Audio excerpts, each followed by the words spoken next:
Good morning and welcome to episode 55 of The Daily Light. Last night my son came home from school and he came to me and he said, "Mommy, in science class I learned about the cycle of life. I learned that we're born, we become adults, and we die." And then he looked at me with these puppy dog eyes and they teared up. And he said, "Mommy, I don't want you to die." And he started crying and I hugged him. And I'm like, "Sweetie, you remember what we learned the other day about Easter, right?" He said, "Yes."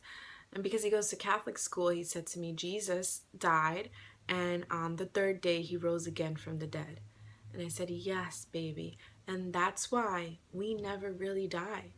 Because of Jesus, we have life forever. And I'm going to be alive forever, and so are you." And it made me think about death for me growing up. My dad's father died when I was young, 5 years old. And I didn't have anyone close to me pass until about 3 years ago when my grandmother died, my mom's mom.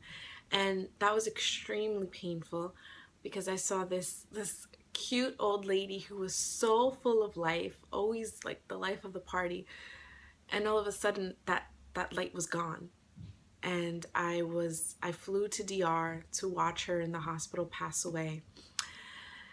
And the verse that always stuck with me was 1 Thessalonians 4:13, where Paul writes, "Let us not grieve as those that have no hope."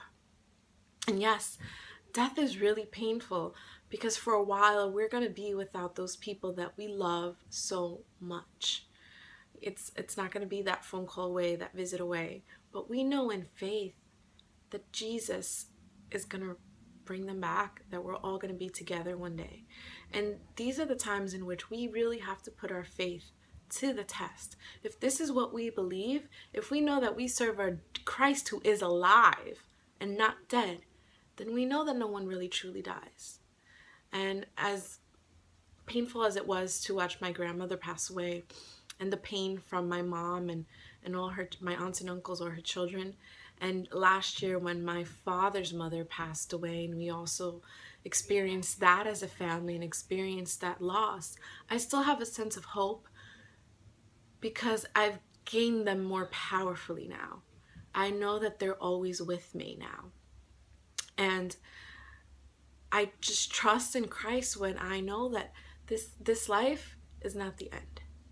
And I want my kids to know that, so that their fear of losing me is never really fear, but just more of an appreciation today of those people that you love, those people that you value. Show them today, because for a while you might not have them. But we know in Christ, in faith, solidly, that we will have them forever one day. Have a blessed day.